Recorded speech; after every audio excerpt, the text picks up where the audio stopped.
Today's training deals with general awareness for CFR 49.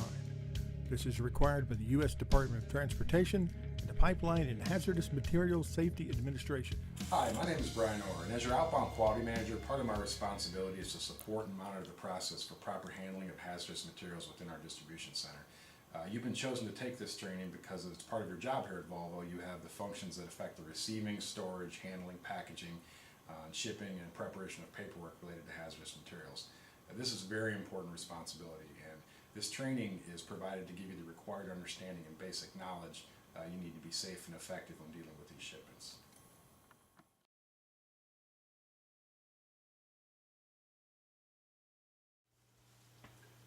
Hello everybody and welcome to Hazmat Training. My name is Randy Netherly. I'm one of the Goods Out Supervisors here at the Central Distribution Center for Volvo.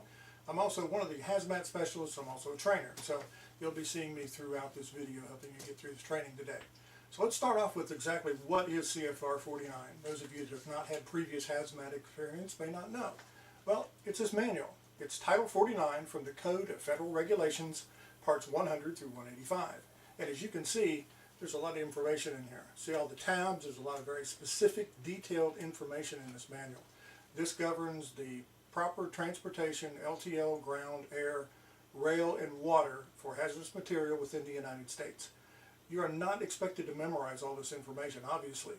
However, you do need to understand this manual. You do need to understand how to properly use this manual and read the reference material and translate information from the hazmat table inside. So we're going to cover that with some general understanding information. We're going to tie that back into some function-specific training and then some other safety training. So right now you should have a test in front of you with some reference material attached. Please feel free to take the test as we go through the video. You can use the reference material. Some of them are copies of the hazmat table, which will make it a little easier to read as we're going through the steps on video. So any of you that have any questions, please feel free to ask as we go through different segments here or before you finish your test. And certainly at the end of this video presentation, you can certainly ask any questions that you need to a supervisor or any of our hazmat specialists. So please try to stay with us. As Brian said, this is very important information for you. So let's get on with the general awareness training. Hi, my name is Sean Francis, Goods Out Supervisor for Volvo Trucks. What is hazmat? The official DOT description of a hazardous material or dangerous good is any material that when transported in commerce may cause harm, injury, or damage to people, property, or the environment. When shipping hazmat, you want to use 9 basic classifications. They're described in CFR 49, and they are: Class 1 is used for explosives, Class 2 is used for flammable and non-flammable gases, Class 3 is used for flammable liquids, Class 4 is used for flammable solids, Class 5 are oxidizers, Class 6 are any poisons, Class 7 is used for radioactive materials, Class 8 are corrosives, which we ship our batteries under a Class 8, and Class 9 are for miscellaneous materials that don't readily fall into the first 8 classifications. An example of one of those that we ship quite readily are our airbag modules. They are shipped under the Class 9 miscellaneous category.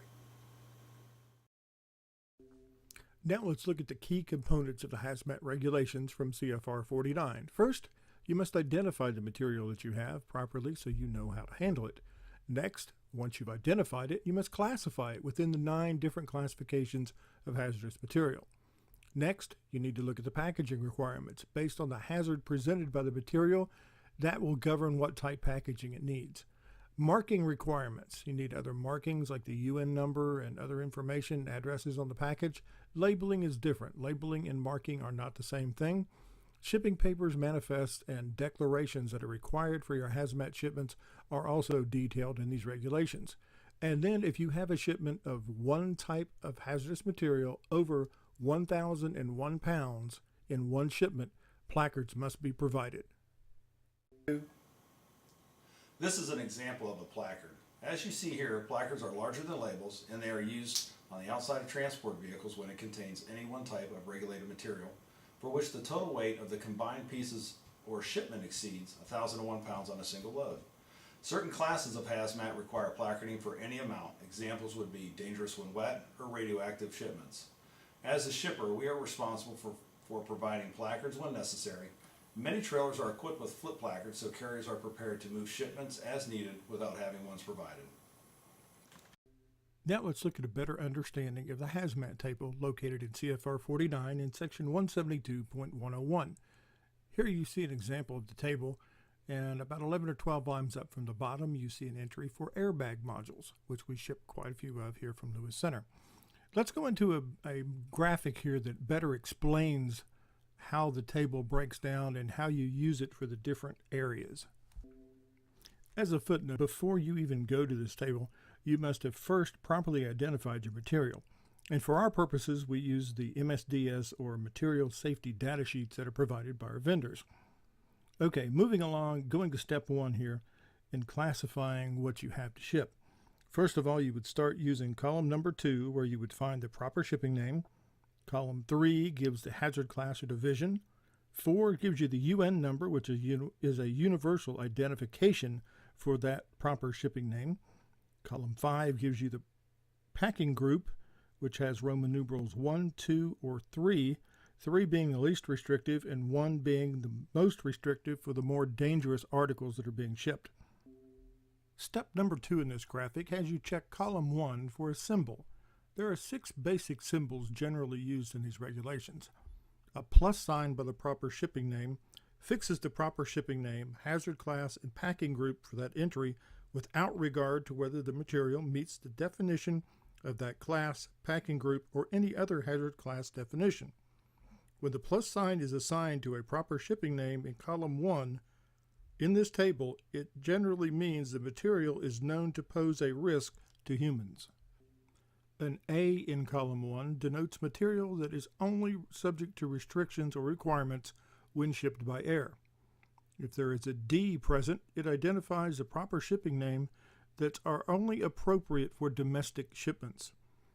A G denotes a proper shipping name that requires at least one or more technical names of the hazardous material in that substance be entered in parentheses in association with the basic description and proper shipping name. If the letter I is present, those proper shipping names are appropriate to use when offering for international transportation, and if the letter W is present in column 1, that denotes shipments that are only restricted if offered for transportation by water or vessel. Step number 3 will be used to determine the packaging used. Column number 5 again would give you the required UN packaging type, a PG 1, 2, or 3 rating. Column number 7 will give special provisions which are found in section 172.101, which can be applied. Next, in column 8 is broken up into 3 sections, A, B, and C. A gives the exception which may be applied. B gives you limits and requirements for non-bulk packaging, and C gives you the same for bulk packaging. However, bulk packaging is not what we generally think of it here in our operation. The definition for the purpose of these regulations, a bulk package could be a transport vehicle, such as a large tanker truck, or a large freight container. For our purposes of bulk packaging, it will be a single container with a capacity over 119 gallons, or a single piece with a net weight that exceeds 882 pounds. Those would be considered bulk packaging. This brings us to step number 4 in looking at our hazmat table. This would be for labeling, and that takes us to column number 6 on the chart, where you find your hazmat label code. Many times the label code in column 6 will match the hazard class it is in column 3, but this is not always true. Some packages actually require 2 hazmat labels, a primary hazard and a subsidiary hazard. Going into labels now, let's take a look at one of the label changes from this year. The NOS was done away with on these labels, and this is how the new label looks. Very similar. This was the old label with the aerosol flammable NOS, and this is the new label. We actually had packages bumped and returned at the beginning of the year because this label was not correct. Shipments of dangerous goods require a label and markings. Now, a label and markings are 2 separate things. However, they can be combined in some areas, and we do that by using these labels. We have these pre-printed labels. This was an example of one for our flammable gas shipments, which we use for spray paint. The UN number for spray paint is UN 1950, and the proper shipping name is actually aerosols flammable. And when you look here, there's a tab off the bottom side of this label. This meets the qualifications for the labeling requirement and the marking of the UN number and the proper shipping name. So we meet both of those qualifications by using this label. Let's look at some other qualifications for the marking and labeling that are required for all hazardous material packages. Each hazmat package must have the recipient and shipper's address and markings or in labeling on the package. Our InfoShip label with the red arrow pointing to it here meets both of those qualifications. Next, all hazmat packages must have the appropriate hazmat label attached. As you can see here where the red arrow is now, that is a corrosive 8 label because this package contains a wet battery. Along with the hazmat label, the package must be marked with the proper shipping name and the correct UN number for the shipment. Hard to read in this picture, but this one is UN 2794, and the proper shipping name is batteries wet filled with acid. And that is what is on the label that you see below the corrosive label on this package. Now you see the arrow is pointing to the label that has the up orientation arrows on it. This is very important, and it must be placed on any hazmat package that contains a liquid. And this requires 2 labels, one on each end or one on each side, but they must be applied on opposing sides of the package. Okay, the details we just covered are great if you're shipping this package by ground, truck, or LTL. The InfoShip label with the addresses, the proper hazmat label, the proper shipping name and UN number, and the up orientation arrows because the package contains liquid. Now, if you're going to ship this package by another method, it would have to be taken to the FedEx packaging area, and this particular box was already repackaged to travel by air. So you notice a couple other documents or pieces of paperwork on this box. Let's discuss what those are for.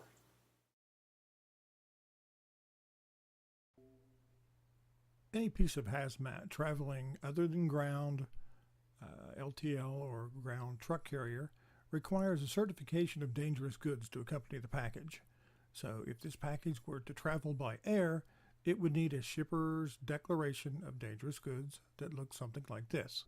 Okay, here we have the top portion of a shipper's declaration for dangerous goods from FedEx. You'll notice it has a box for the shipper address information, the consignee address information, which is the recipient. It'll have a box that always has an airway bill number associated with the document. And just below that, you'll notice a couple of blacked out boxes. One exposed says passenger and cargo aircraft.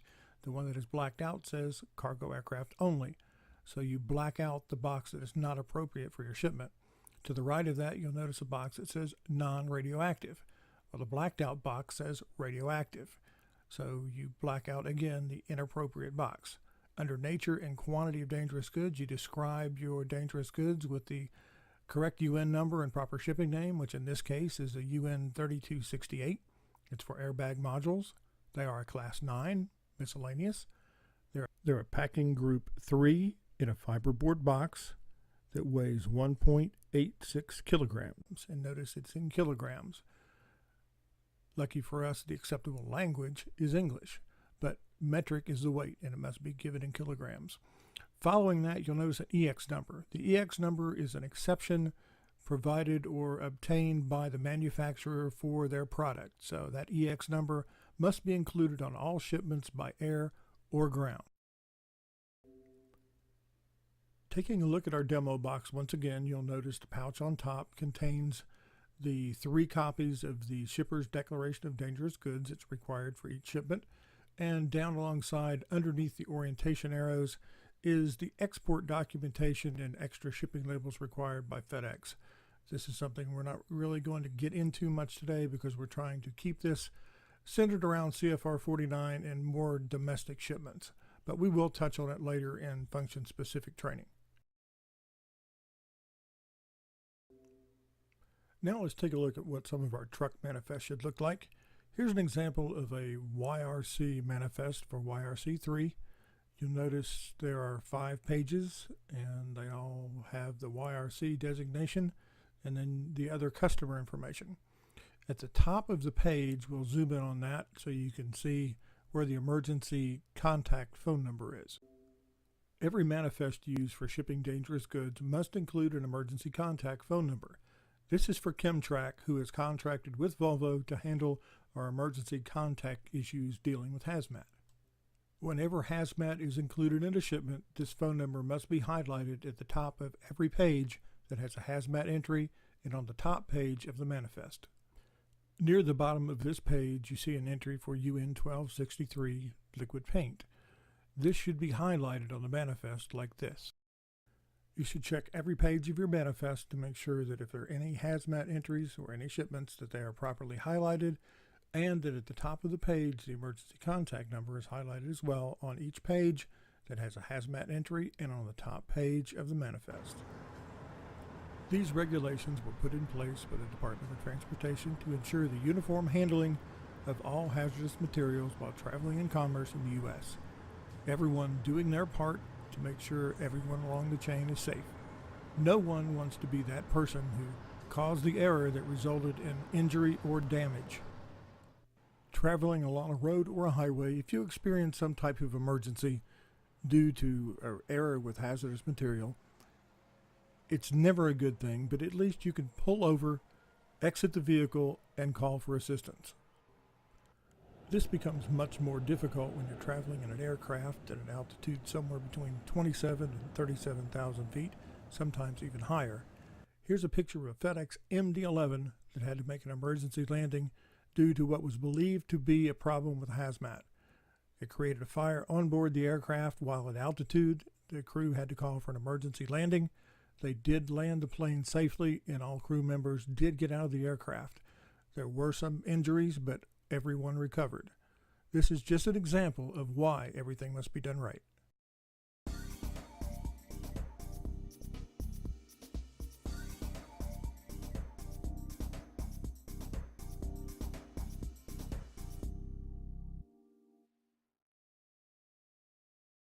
Okay, here we are in the bomb room. Let's start our second segment of our hazmat training today, function-specific training. And function-specific training is just that.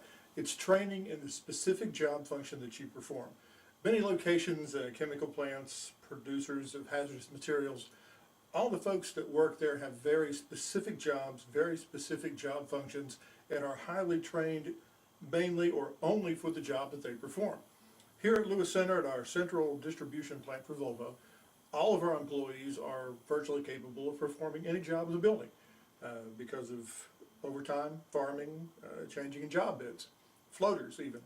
So we will be training everyone today in all of the job functions that have anything to do with the processing, shipping, handling, storing, anything to do with hazardous materials. So the bulk pickers do most of the picking out of this room here for the shipping of the hazardous material. So let's get started with the bulk pickers. Okay, our picking is still driven by tags, and we still at this time have the truck tags that we've always had for a while. They of course come with the case label. And we also have the new DLX tags. This is the summary label, and then the actual pick label looks something like this.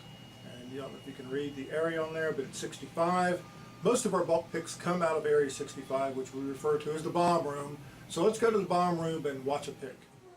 Arriving at the bomb room, you would park your regular reach outside and get on reach truck 600, which is parked right outside the bomb room and is specially equipped for use in the bomb room with a special spark arrest system. It's identified by this EE decal or label on the side of the reach truck. You then take reach truck 600 and proceed into the bomb room if needed to make your pick.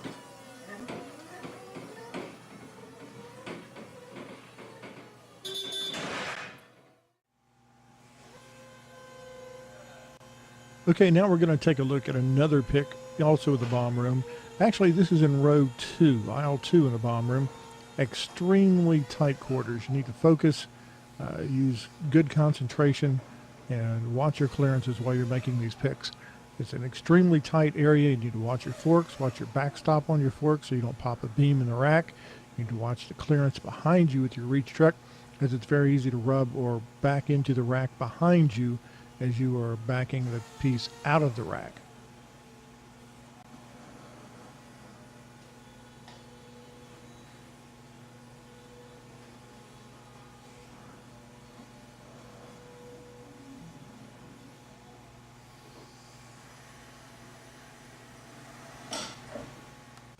In the case of batteries and some other heavier items in the bomb room, you don't want to just set them down out of the rack and then carry them out. You need to use the reach truck, bring the item outside of the bomb room, and then transition it from the put-away skid that was in the bomb room over to the skid you're going to use to transport it to the shipping dock. Once that's done, you return everything to the bomb room and put it back in the prime where you took it from. Of course, there are other many smaller items in the bomb room that are hazmat as well that you do not need to reach truck to pick. Just simply walk into the bomb room, locate the part, and carry it back out. This is an example of orientation arrows found on liquid hazmat. If these arrows are present by label or printed on the box, always keep the orientation with the arrows pointing up.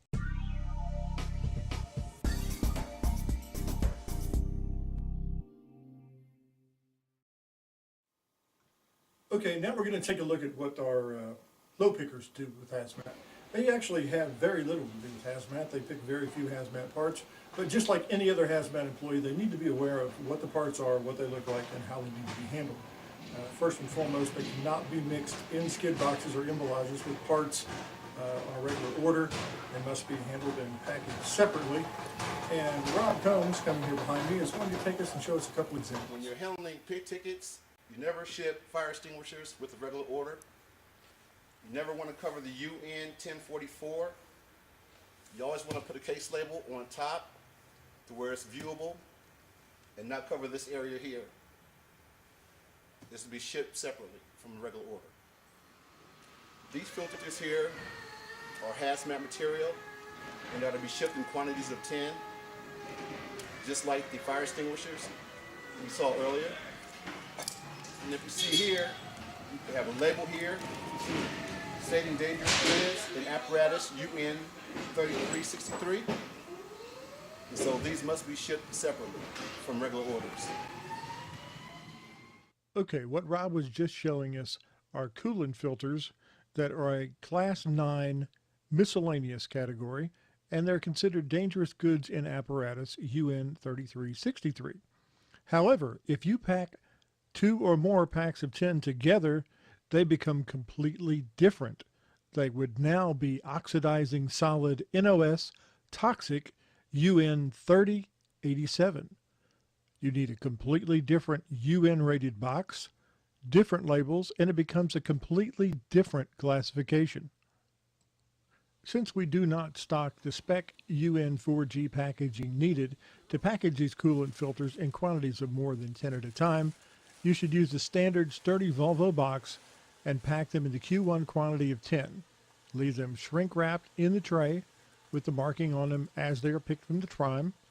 Place them in a box with plenty of void fill. And if a dealer orders more than 10 at a time, they're to be packed in separate boxes.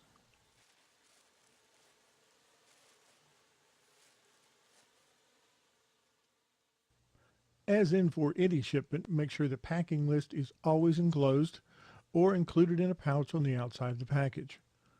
Also, notice with the void fill and how Tim has cut down the sides of the box to make it more compact so there's less void space around the filters.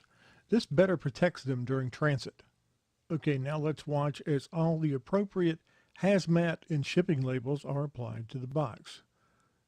You notice first of all the miscellaneous 9 label with the UN 3363 tab was attached.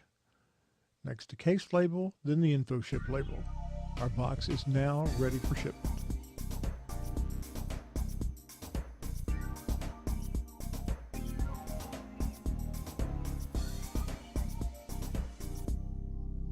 Now let's take a quick look at some of the product examples that we have here at Lewis Center. We've already seen these. These are fire extinguishers. This is a small accumulator, a very small box. When you get these, you need to overpack them in a box like this and use the article's pressurized pneumatic label. Here's an example of a larger accumulator. Here's an airbag module, which we have a couple different types. This is liquid gas flammable NOS. It's a starter kit. This is a paint restoration kit packed as a limited quantity. This is liquid paint of one type. This is different liquid paint from a different vendor. And then we have spray paint or aerosol paint, and we're going to talk more about what to do with those later. Next, let's take a look at some labeling.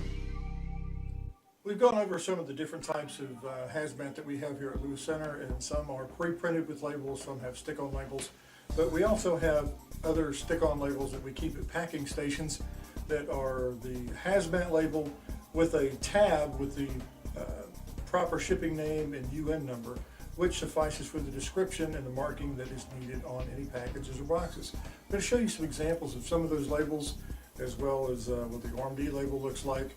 And we've already seen what the orientation arrows look like, but we'll show you those again as well. Let's look at some of the more common labels that you'll see on products here in our warehouse. This label, the Aerosol Flammable UN 1950, is used on spray paint shipments.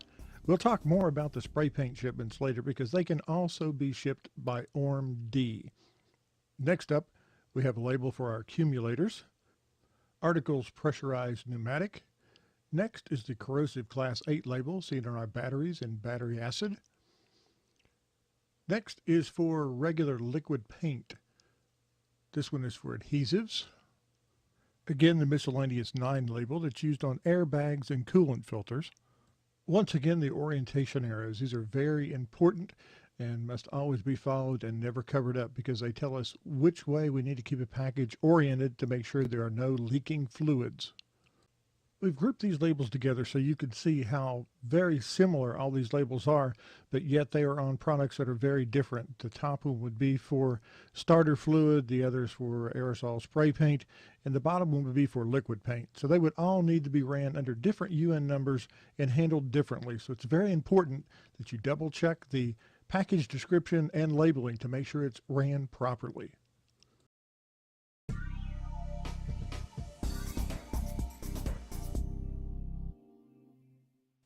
Another hazmat item we ship a lot of from Lewis Center are batteries, and we have all kinds of different batteries. We have wet batteries, which would be batteries wet, filled with acid, UN 2794. We have dry batteries that are completely non-regulated, and we have wet batteries that come in all sizes, from large to small. And we have wet sealed batteries, which would be batteries wet non-spillable, UN 2800. And some of those are in an exempt category that require no labeling. All they need is an MSDS to accompany them. Out of 4 basically different categories, they all have one thing in common. Until there's a change, the description on every pick ticket only says battery.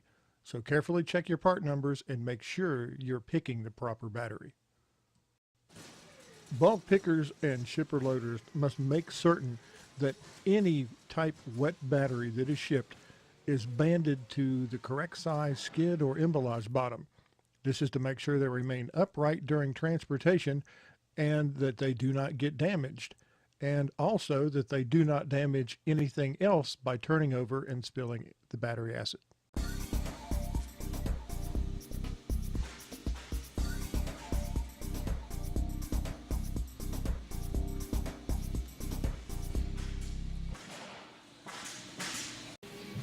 The shipper loader packers here at Lewis Center probably have the one of the most crucial jobs involving the processing and shipping of our hazmat. They are the last line of checking the packages, making sure they're properly labeled, making sure that they're ran properly, the labels come out properly for shipment, making sure the information is correct on the manifest, that the manifest is signed, and also very important that the trailers and the hazmat on the trailers are loaded properly. So we're going to take a few minutes and go through some of the different job functions that are handled by our shipper, loader, packers, and desk operators. This may look simple enough, but what you're actually seeing there are multiple DOT violations. We're going to watch what Joe has to do to make this load correct before it can be pulled out of the door. Here he is correcting the labeling on this shrink-wrapped 6-pack of spray paint, which actually should have been placed in a box. The small pail of paint was okay.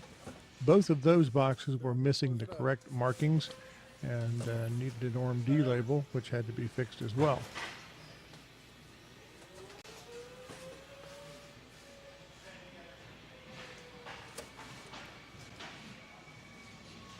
By placing these smaller items into a box and marking it as mixed hazmat, that box can then be placed up in the load and properly blocked and braced so the small pieces of hazmat aren't tumbling out of control and unsecured in the back of the trailer.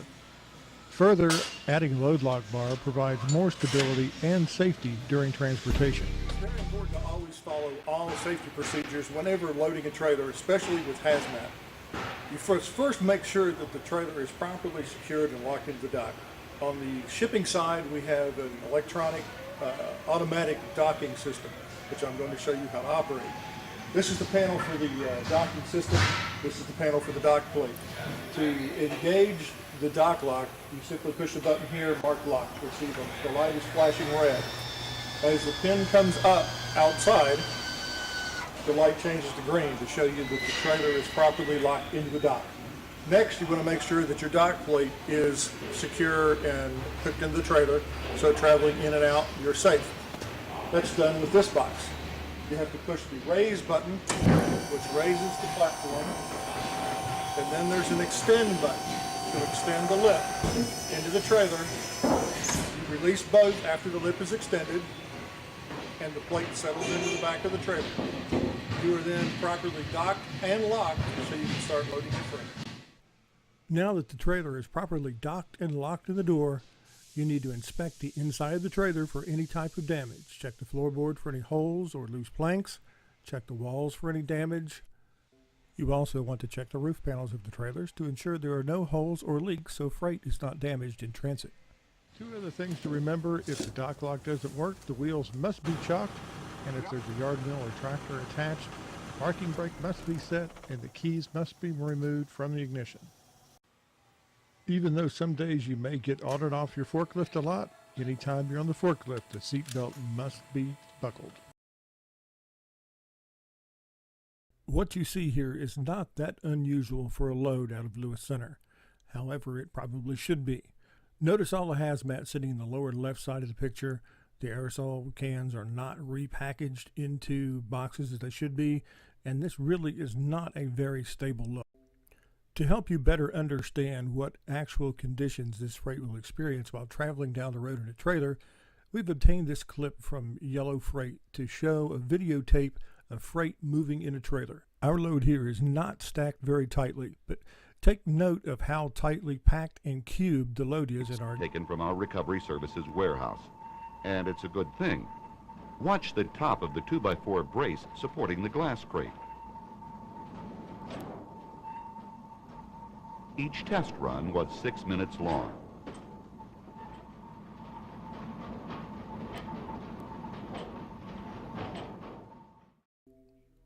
This was a time-lapse exposure of 6 minutes in traveling in a trailer down the highway. Notice how tightly packed and cubed those packages were. Of course, they were much smaller. Our packages would never have survived that type of treatment in a trailer. Now let's look at a turn and see what happens. Obviously, that would be devastating to a load that's packed this loosely in a trailer.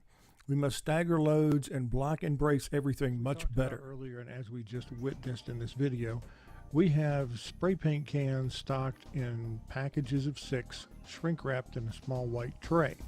This is no longer acceptable to ship these without some type of outer packaging. As seen here, place in a sturdy Volvo box, put the packing slip inside. This protects our spray paint cans and provides a better surface for applying the labels and needed markings. Now that the spray paint cans are better protected in a box, you must put on the proper labeling and markings on the outside of the box. So let's watch as Tim puts on all the correct labels and markings for our aerosol spray paint. Since these are liquid, The orientation arrows are required on opposite ends of the package. As you can see, the case label is already attached to one side of the box. Now Tim is applying the aerosol flammable UN 1950 label. However, let's consider the alternative. If this package were to ship ground, it could have been shipped by ORM-D. ORM-D can still be used until December 31st, 2020 in accordance with section 172.316. However, anything traveling by any type of air freight as of December 31st, 2011, ORM-D is no longer acceptable. The new limited quantity marking or label must be used. The one shown on the end of this box under overpack is an example of the one that is available for ground shipment. Notice on this label the inner area of the diamond is left open. The limited quantity label used by air may also be used for ground shipments. However, notice the center of the diamond has a Y in it to symbolize limited quantity. Also, on air shipments, the correct hazard class label must accompany the limited quantity label on all packaging. Here's an example of a properly prepared UN 1950 aerosol flammable shipment.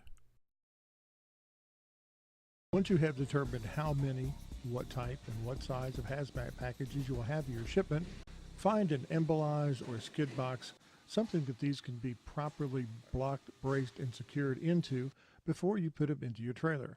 As seen here, all the hazmat packages for this load were placed in a one-sided emballage. As you start loading your freight, visualize how you want to load the trailer. Build a space to secure, block, and brace your hazmat. By placing the hazmat in a blocked and braced secured position within the load, it protects it from damage, as well as protecting other parts of the shipment from possible damage should there be a leak or spill. This is a DOT segregation and separation chart. It tells how hazmat can be loaded or must be separated while loaded into any type trailer. Currently at Volvo, we have no hazmat items that require separation or segregation. Any of our items, if properly packaged, can be blocked and braced within the load. Hazmat items do not have to be loaded on the rear of a trailer. In fact, it is preferable that they are locked and braced within the load and not left on the rear of the trailer. Before you can get a correct InfoShip label, you must know how to properly enter the information in InfoShip for your hazmat packages. I'm going to show you that now. Please forgive the horizontal roll bar. You'd start off with your case label. You'd scan your case label. That populates your production number and case number into the system. Next, you enter your package contents. Make sure you use the correct field. Highlight the field. Enter O. That will populate ORM-D, Consumer Commodity, Aerosol Spray Paint. Then you want to come down and hit the other tab. That will add it to the package contents field. Then you want to come up here to the top, click this other box, and that will help you add your trailer number, which is for this 6. And when you hit enter again, it goes to the right, populates, and will print your proper InfoShip label. Notice across the label where it says ORM-D Consumer Commodity Aerosol Spray Paint. You want to always check and make sure that the proper commodity is printed on your label. This is important because this information will transfer to your manifest when it is printed later. With VCE and truck soon to follow now processing through DLX, the shipment label for hazmat is created and printed directly with the closeout to the picker.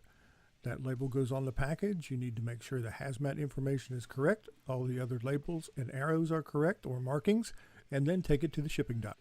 If your hazmat shipment for VCE happens to be for express ground or air, you would process your labels and paperwork and then take your package to the FedEx hazmat processing area near the country of origin, outside Zone 1, where your package will be redone, labeled, and shipped by the correct carrier.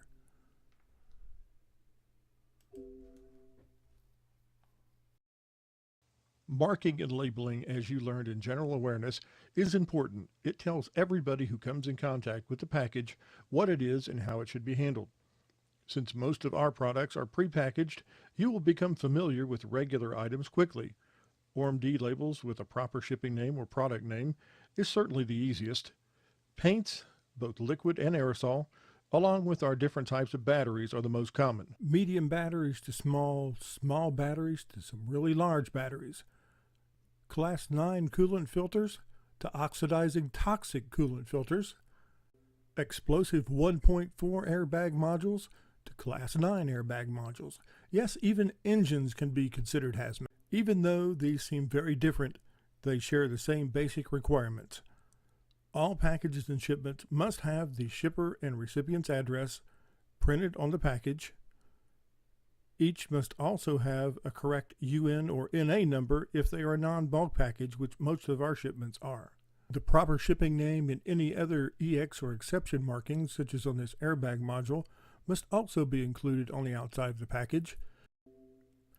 And overpack markings, such as on this ground limited quantity box, containing cans of rust inhibitor spray. No markings or labels can be covered in any way, and they must be on a contrasting background so they are visible and don't blend in with other colors or logos on the package. Using a tab label whenever possible, like on these coolant filters, meets the marking and labeling requirements for the UN number, proper shipping name, and hazard class label, all in one stick-on label. Some chemicals or products require a special performance-rated packaging, or POP as it is sometimes called. These special types of packaging are identified by UN numbers that are different from the ones assigned in the table to proper shipping names. What you see on the box is typical of a UN-rated package identifier. Basically, on this, 4G tells us it is a fiberboard box, and the Y gives it a PG2 rating, and it can hold up to 28 kilograms of a solid type hazardous material. If this marking is present, do not cover it up. Some hazmat items are labeled in-house through the internal pre-pack department. We found one of those new ORMD resin solution kits waiting for new labels. This is what they have inside. See how the hazmat material is packaged in small metal cans to protect it from puncture or exposure, and in a small enough quantity that qualifies for limited quantity restrictions. Key items to check.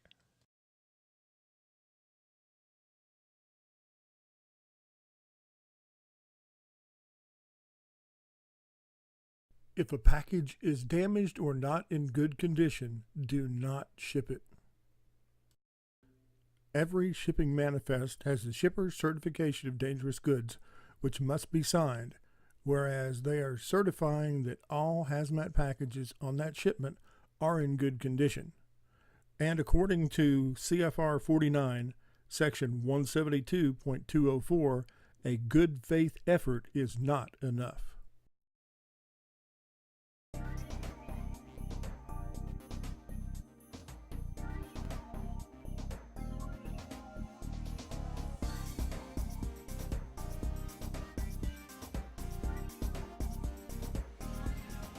In this segment, we will cover the 2101 screen, where you can find hazmat codes assigned to the products.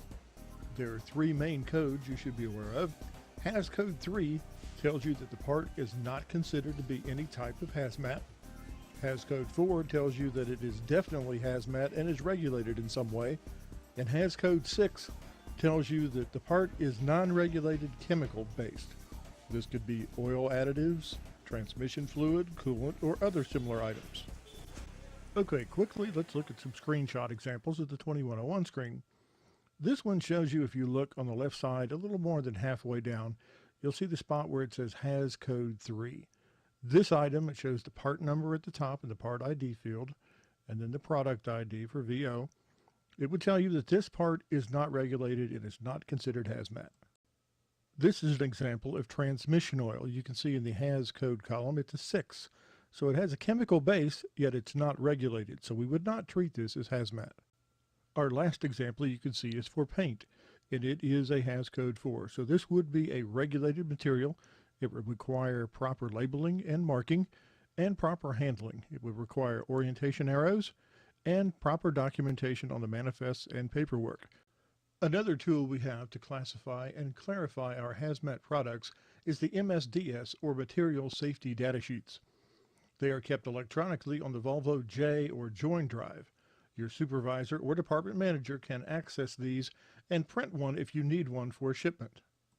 These are kept on file for any chemical products used on the property or any products that are sold that contain chemicals or are a regulated hazmat material of any type. The material safety data sheets give detailed information about the classification, transportation, storage, and handling of the material they cover. This can be very useful if you have a suspect material and need to determine whether it is actually regulated as hazmat material or not. They give important information about the reactivity of that chemical or material with other substances or materials, and exactly what to do and how to respond in the event of emergency. The emergency could be caused by unintentional release or unintentional exposure to the substance that is regulated. In the event that there is an actual hazmat emergency, the emergency phone number on our manifest sheets goes to a contract service, and they use our MSDS sheets to assist authorities in responding to the emergency. This is an example of an MSDS from an Optima wet sealed battery that would normally be restricted or regulated under the code UN 2800. This, however, shows an exemption and the data from the test required for that exemption on this MSDS sheet. So according to this, because of these test results, this battery is completely exempt from any sort of marking or restrictions under the normal UN 2800 regulations. In fact, by simply calling it a wet sealed battery and describing that it is exempt, it can have an MSDS attached and even transport by air. This is an outstanding example of why you must make certain that you have all the correct information and classification for any products before they are shipped. If you have any question or suspicion that a shipment or product brought to you to ship contains some type of hazmat or itself may be regulated as hazardous material, do not ship the package until we can properly determine what it is, how it should be properly packaged, and what type of classification it should be assigned. Do not give a hazmat description to a product when you're not sure and send it on just to be safe. Declaring an item to be hazmat when it is not is just as illegal as not declaring an item that is hazmat. This is a cover page from Integral Accumulator KG. They provide many of the accumulators that we sell here at the Central Warehouse in Volvo. Even though these are not regulated by ground or DOT transportation, this tells us that these accumulators are still regulated if offered for transportation by air.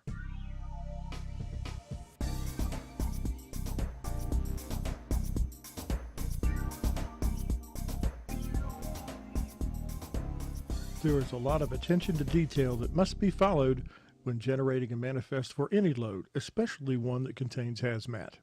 For any route with multiple pages, you want to make sure that you have the correct sheets gathered for that manifest. The dates, the page number should match up, and the route number should match up. As seen here, mixing trailer assignments is relatively easy. You print a manifest, but you must confirm that you have the correct paperwork together.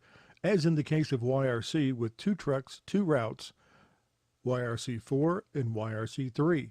It would be very easy to mix that paperwork together. Double check your manifest and make sure it's correct before you proceed.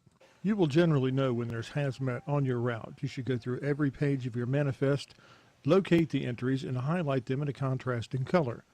The emergency number on the first page of the manifest and other subsequent pages that contain hazmat should be highlighted as well. On screen is an example of what some other hazmat entries will look like on your manifest. Remember, once you locate one, you need to highlight it in a contrasting color.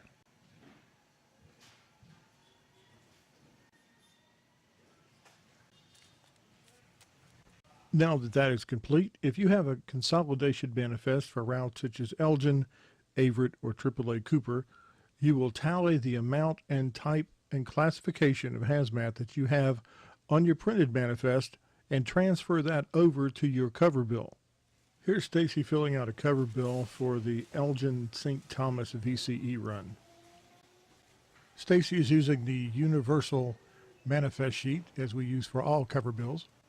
In this area at the top of the bill, you would enter the address and route information. Stacy's writing in a place to put the trailer number for the shipment. And next down here will be the emergency contact phone number. When this is done, it will be taken into the main office and turned over to the admins. They will handle the invoicing and final preparation of the paperwork for departure.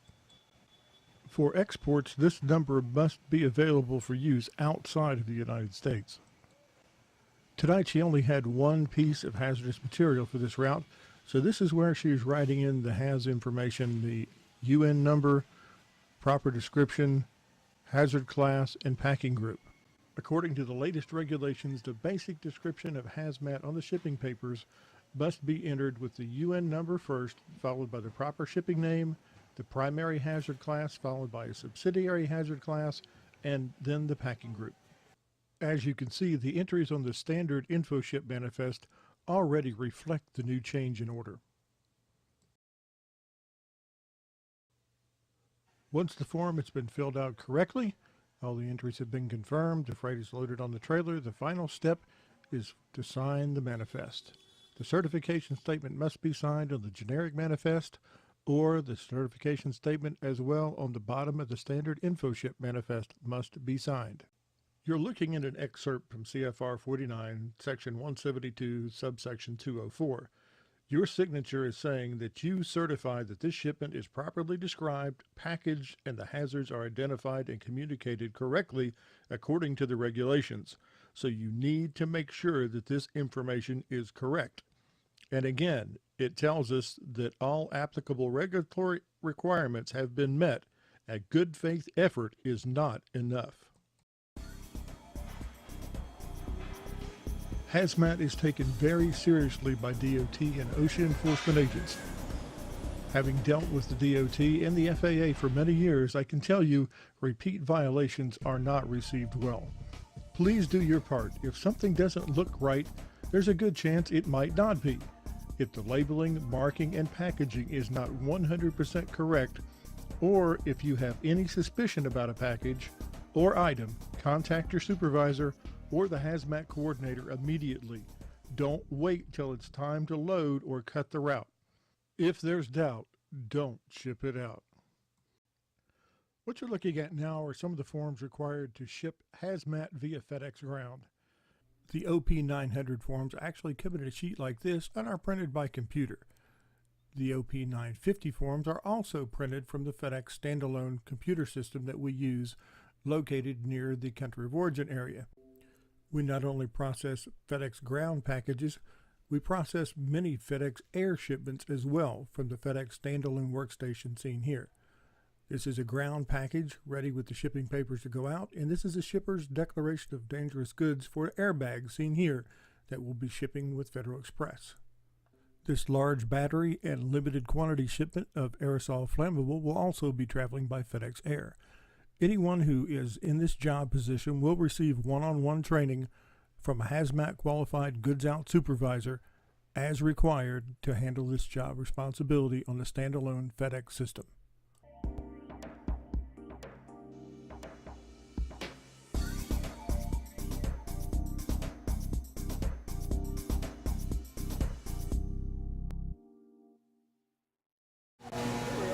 Emergency eye wash station located just inside the entry door in the bomb room or hazmat storage area. This is a single-use piece of equipment. You really can't do anything to test it. It's only good for one shot. And if you do have an actual emergency, you want to bring yourself over here. If you get any chemical or anything in your eye that needs to immediately be washed out, if you pull this handle down, it will start spraying saline solution out of 2 tubes that you can use to rinse out anything that's in your eyes until further assistance can be obtained. First aid kits here are located throughout the building, so please get with your safety rep or your supervisor and familiarize yourself if you need to with the correct operation of the emergency eye wash station and locations of the other first aid kits throughout the building in case you should experience an actual emergency. Inside all the rack locations and all the racking in the bomb room, there's an emergency sprinkler system. There are heads that stick down throughout all of the rack area. So take a look, find out where they are, and be extremely careful when placing items into the rack so you do not break one off. You must be careful in the bomb room, especially in aisle 2 where it's extremely close. Just as in any rack area, watch the backstop on your reach truck because you can pop a beam. So focus and use extreme caution. If you should have any type of hazmat incident where hazmat material is spilled or you should discover a leak, immediately notify your safety rep and your supervisor so it can be properly handled and the material disposed of in the proper location. Another example of proper put-away instructions: never place wet batteries above the first shelf. They should be primarily located on the floor, but never above the first shelf level. In case there should be some type of leak, you would not want battery acid spilled from shelves above. Always look for and follow orientation arrows on any type of liquid packaging, especially hazmat. This way you make sure it's sitting in an upright position and is less likely to spill or leak. As a final reminder, anyone working in receiving, returns, or put away, we should never accept any type of hazmat as a return item from a dealer. If you receive any item that comes into returns from a dealer that is hazmat, you need to immediately notify your supervisor so it can be dealt with in a proper manner. These should never find their way back into production, and especially back into a prime as these airbags have done. If you should encounter what is defined in the put-away instructions as a suspect part or package, that would be one that would have a wrong description, a wrong part number, no Volvo part number, or no vendor part number that's identifiable. The package could be damaged, the packaging for the part could be damaged, the part itself could be damaged, and just generally not in sellable condition. This needs to be handled properly, so notify your supervisor immediately. If you encounter damaged liquid materials of hazmat, please place them immediately on the spill containment platform marked hazardous waste located near the room entrance.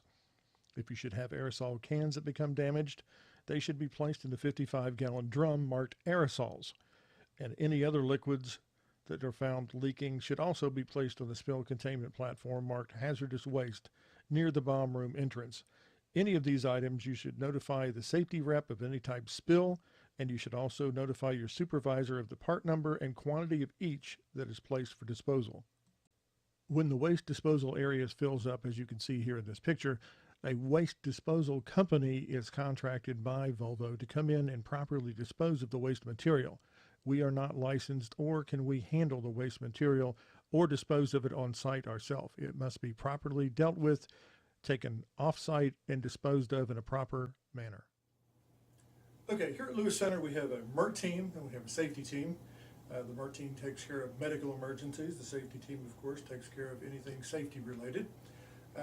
If you should happen to have a hazmat incident, spill, or anything involving a leaking package of any type, you want to make sure you immediately contact a safety rep, your supervisor, department manager, hazmat coordinator. Make sure the area is blocked off so nobody gets in the spill or spreads the spill. Make sure if it's a lot of liquid that we try to contain it with some of the snakes and the containment drums that are located along the dock and in the bomb room. We want to make sure we get it cleaned up before it affects anything else or gets on anybody or into anything. Very important. So don't try to just stop and clean it up yourself. Make sure you notify the proper people so it can be dealt with properly. This concludes the function-specific portion of our training. Let's take a moment and review some of the things we've gone over, and then we're going to move on to some items about safety, and then a video from J.J. Keller about hazmat security.